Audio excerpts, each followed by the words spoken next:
Almost 5 months, but I finally got it.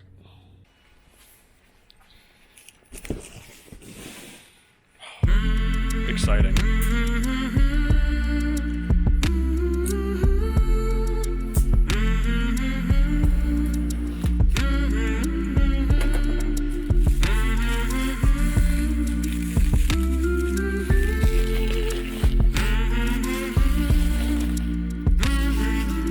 Any guesses yet?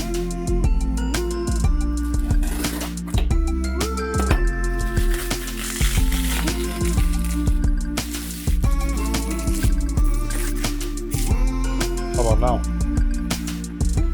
So as you can see, all that hype was for this. The original Prusa Mini. It's my first Prusa machine, and I'm really excited for it. I ordered this on Christmas of 2019, so that would be... Today is the... I don't know, let's check. Today's the 14th of May. So it's been almost 5 whole months since I ordered this. I paid full price, not sponsored by Prusa. Love to be sponsored by Prusa. Hit me up if you guys want to be friends. But I'm excited. Let's open it up. So now that we've got it here, I'm excited. So you guys are on my bench on the top-down setup that I made a while back. As high as I can go, so I can't get you guys any more wide. I don't have a wide-angle lens for this, but this is really, really exciting for me. Forgive me if I'm not talking a whole lot. I'll probably dub music over this so that you guys aren't super bored while I unbox this. But this has been, as I said, 5 months in the making. I'm really, really excited.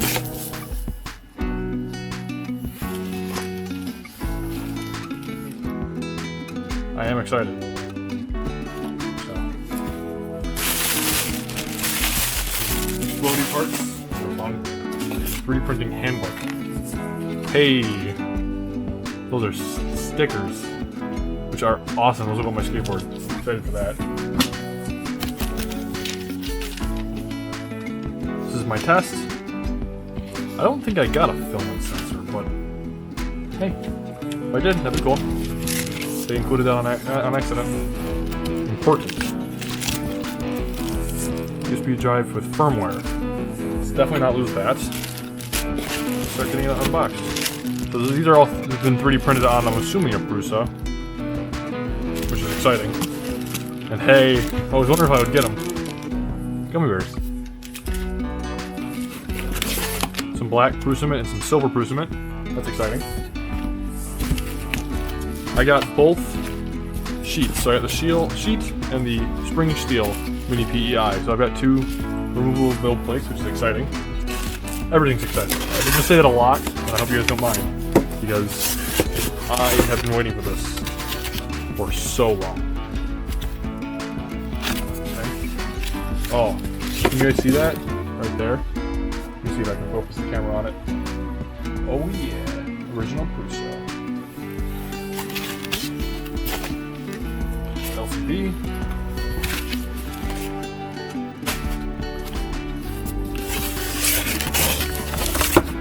This has got to come off first. This is some nice foam. I know, it's the weird... It's the weird stuff. I will have to figure out how to bleep that out. It's my first swear on camera. Ooh. Get this box out if I can. So that's a brick. I think it uses an XLR. I don't know, it's a different style connector. I don't know, off the top of my head. Hopefully this is an American plug. That's something I didn't think about, because they are from the Czech Republic, so there's a chance that this isn't an American style plug. It would kind of stink, but it's okay. Wow. So I know that you guys probably can't appreciate this as much as I am, but this looks amazing.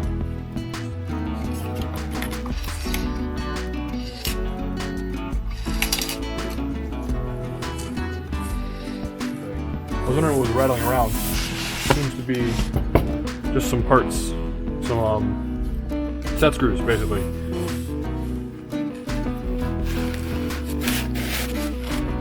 I want to torque this too much because I want to get it out of here.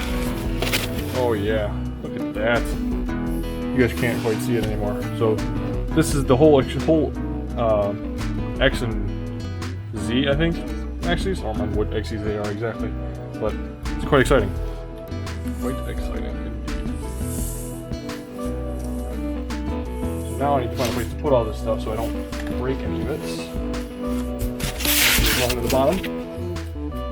Boom. And we're done with that. I'm gonna set this up better for you guys, and possibly move the camera down, and so I can start building. Now, as much as this is gonna be boring for you guys, I am going to go read the instructions before I start putting anything together. So, I'll be right back. So, I just realized something. So this is the 3D printing handbook, right? And on the back is the assembly manual. I had no idea. And this actually, I was looking through it. I'm like, oh, that's cool. How do I assemble it? And I looked and found that it turned upside down for a second. And I'm like, whoa, that's strange. I don't know. It's just a bit of a mess up by me. But now I get to actually read the assembly manual. I'm gonna build along with the instruction manual. I'm gonna time lapse all of this though, so you guys will get to see it. If you guys need to run this or need to see anything important, you guys can run it slightly slower speed. Hopefully everything will be in frame. If it's not, I apologize. This isn't exactly a build guide. If you guys do have a printer, do have a Prusa Mini, the instructions are fantastic. It's almost like a Lego instruction. It's crazy. So, hope you guys enjoy.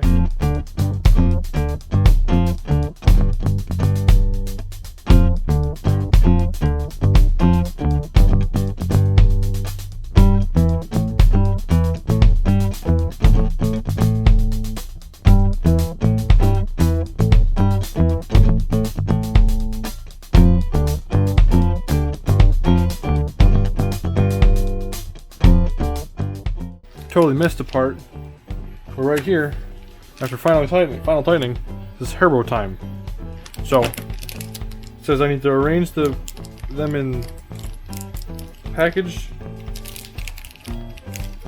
just like that. So, one. Nope, I'm doing them upside down.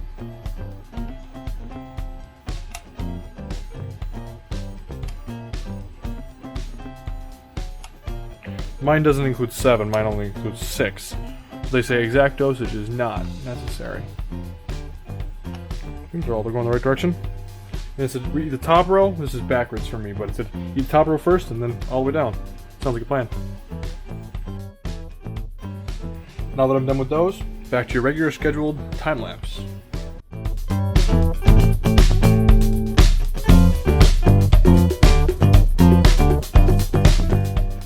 I just kind of realized something. I wasn't supposed to eat all the Haribo gummies. I was only supposed to eat a roll. However, they were pretty good, so it's worth it.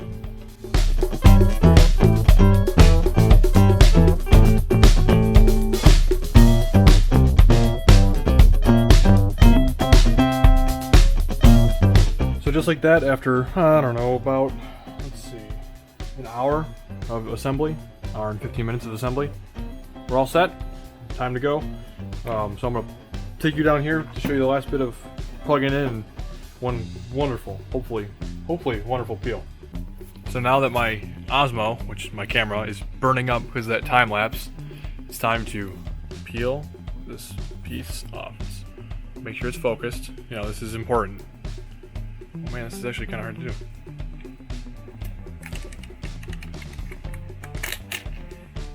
Nice. I honestly don't know how to turn it on. Oh, there's a toggle. Hey, that's cool.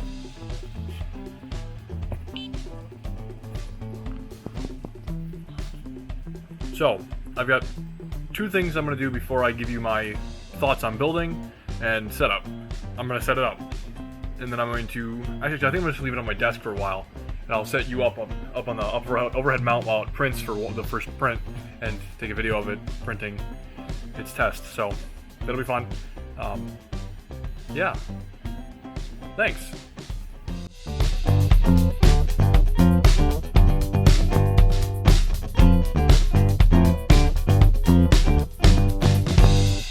So the print failed.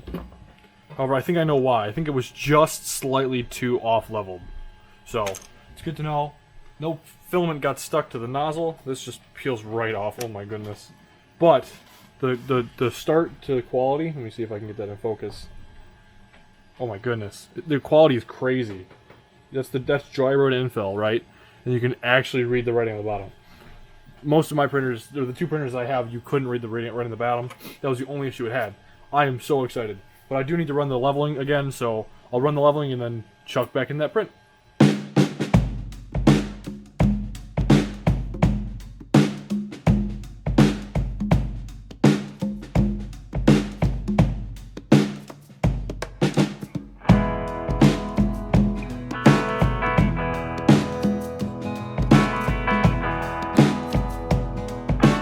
So once again, it failed. However, I think I'm starting to catch on. So it's really close to being good. So we've got I'm gonna run the diagnostic again. So this is the calibration sequence to set the Z offset, which is always, that was my issue on Gigantuan, but it's really close. It just grabs it ever so slightly and brings it off the print. So it's going to do mesh bed leveling, and then I'm going to adjust it again, and we'll hopefully start this time lapse for real. I think I'm going to leave all of those extra fails in to show that it is an issue sometimes when you're trying to level a bed for the first time and get a good print. Oftentimes there's a lot of trial and error and a lot of trying. It took us 3 weeks to get Gigantuan. I just looked over there because he's over there right now. And we finally got him to work. There was one big setting that we missed. But yeah, overall this printer is fantastic. So I'm going to give you guys my thoughts and opinions of it after we're done getting the first print done.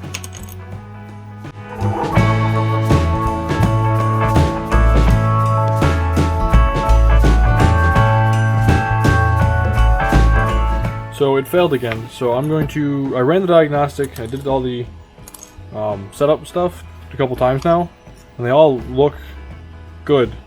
So I'm going to try printing a different part and possibly switching out the PEI sheet to a hardened steel sheet. That might be an issue. I don't know, honestly. The PEI sheet, this is the one I ordered special for it, and it seems to be letting the prints lift up too easy. So maybe we could try not this print bed, try a different one. I don't know. So after switching to the hardened steel sheet, it seems to be, or the steel sheet, it seems to be printing slightly better. We're gonna print the Benchy again with this. Now we're on to fail. So we're now on try number 4. We've got 2 fails. A little bummed because I ordered that textured sheet on purpose, but we'll see. I'll keep you guys posted. I like doing the time lapse of these fails because it actually helps me later on to see what went wrong. It seems to be failing not in the same place though. So a couple of them have gotten further, a couple of them have gotten way not far at all. So it's good to know.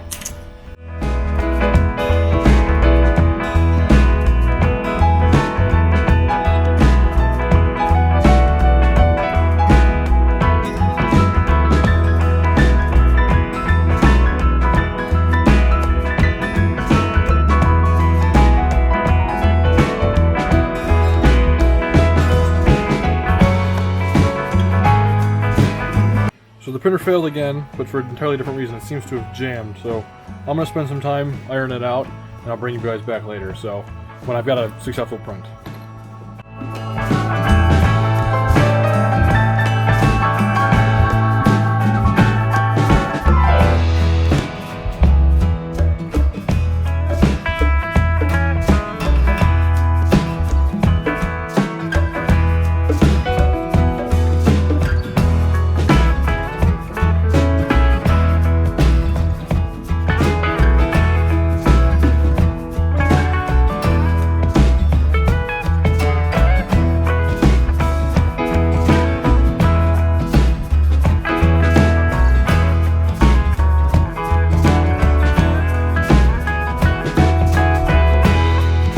So I've been 3D printing things for almost 3 years now, about 2.5, and this is the nicest print I've ever gotten. It's got some stringing on it, but honestly, some stringing is okay compared to this printer. It's amazing. Yeah, I'm gonna keep printing, and I'm gonna print a bunch of samples, and then I'll bring you guys back when I've got some opinions on the machine. I forgot how bad the lighting was down here. So I just finished printing the second print of the Prusa. It's a Bulbasaur, which is my normal test print, and it came out looking absolutely phenomenal, along with the Benchy that I printed. So I figured out that I need to be using the steel sheet, not the textured sheet, which is totally okay. But yeah, I'm gonna keep printing. I'm printing face mask holders right now, which you guys have seen in quarantines. But I'll keep you guys posted, and hopefully it goes great. I'm crossing my fingers. But I'm starting to get a real opinion of the machine, and it's amazing.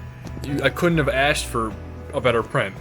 This type of Bulbasaur, don't get me wrong, it took an hour and a half to print this small piece on this printer. The printer is not, I'm not pushing it speed-wise at all. But, like, this Benchy is wonderful. It makes me speechless, because Gordon, I've gotten prints off of him like that maybe a dozen times. I've had him for 2 years, and I've never gotten something like that off Gigantuan, and we just got him working. So, if you guys don't know, Gordon is a Monoprice Maker Select V2.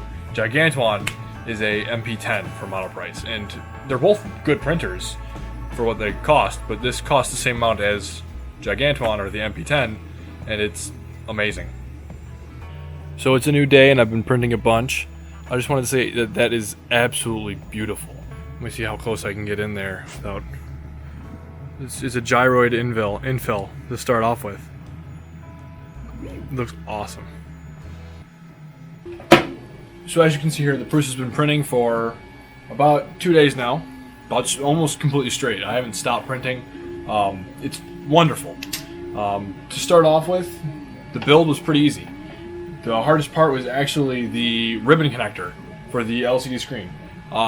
It didn't quite fit in the box in the back for the board, so it took some finagling. You can see that in the assembly portion of the video. You can see that the main portion of the assembly time lapse is me working on that. That's okay, it's not a big deal, but I wish it had been a tad easier. The next thing I did after it started, ran calibration. It was pretty easy. You see me run that quite a few times in the time lapses, and I jump in there a bunch. This sheet, which is the coated PEI, I bought thinking it would work great for PLA. It does not. So now I have switched completely over to the smooth sheet, and it's printing wonderfully. I have not tried any other filaments, as I don't have really access to them. I have some really waterlogged ABS over there that I have to try, but haven't gotten there yet. I printed a plethora of parts to test the printer. The first thing I tried printing was a Benchy, and this Benchy failed 4 times before I could get to work. 3 times were because it did not adhere to the bed. The 4th time was after I had switched the build plate. It ran out of filament. Ran out, I say, because the filament had broken. It was the Prusa that was included. Seems a tad more brittle than normal, but it looked amazing. So I switched to a hatchbox on a spool, so I could use the spool holder that was included, and it worked great. The next thing I printed was my Bulbasaur. The Bulbasaur I use is a low poly one by Flowalistic. It's a great test model to print on any printer. I've printed that on my original one, Gordon, my second newest, Gigantuan, and my newest, the Prusa Mini. So it worked great. It came out beautiful. Wonderful layer lines, a couple blurbs here and there, but that's okay. Not a big deal. The next thing I printed were these. These are ear savers. So these sit on the back of your head like this, holding onto a mask. And while New York is still in a lockdown, so you can't leave the house, if you do leave the house, you need to wear a mask. And these help so much on the ears. It took about 2.5 hours to print 5 of them, which is roughly the same amount of time it takes to print on my Monoprice Maker Select V2, but they came out looking amazing. I couldn't have asked for a better print. Over to the next night, I printed this. This is better. Now that might have been pretty loud for you guys. This is a collapsible dagger that I found on Thingiverse. It printed amazing. I tested it first, and it came out really well. It falls apart. It's fantastic. I'm currently printing a collapsible pirate sword in purple, which is exciting. I hope it turns out really well. It looks absolutely amazing. The next thing I printed was I wanted to test speeds on the printer. I printed a tree frog at 100% speed. It printed with a brim, which is strange. I didn't expect that, but that's okay. I didn't have an issue with it. And then I printed another tree frog at 130% the speed that the first one was printed at, and it came out looking identical. No issues at all. It looks amazing. So that means that the stock speeds on the Prusa are a little low, and it saves so much time printing it faster. Over that next night, I printed this. This is a low poly Eevee, also by Flowalistic, and I printed it bigger. This was to test the actual build volume and whether or not I could print big parts just as detailed and just as nice. And it absolutely did. This print is wonderful. It's got some stringing here and there, which all of these parts have in common, which I found kind of strange, but okay. It's something that happens. So hitting that with a heat gun would fix that really, really easily, but this print is nice. Lastly, I printed a Cyndaquil, a low poly Cyndaquil, also by Flowalistic. I really like his Pokemon models, and they're great tests. You can print them hollow, almost always you can print them hollow, and they're just nice, beautiful prints.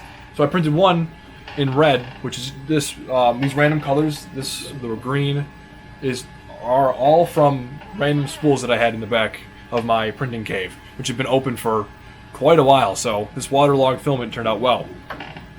And then I printed, with the included Prusa mint, a Galaxy Black, I believe it is, Prusa mint Cyndaquil. And this was printed at 180% the speed of the normal print, which took a little over an hour and 20 minutes, which was awesome. And I'm absolutely astonished. So, overall, the Prusa Mini is a wonderful printer. I have commented on it a million times, told my dad that I love it, and that I couldn't have asked for a better printer to spend $400 on. If I thought it through, I probably would have gotten the filament sensor, because then I would have the completed build. It wouldn't be any issue. But aside from that, it's a wonderful printer, and I actually really recommend one. Thanks for watching. This has been Ian's Everyday with a review on the original Prusa Mini. Thanks for watching.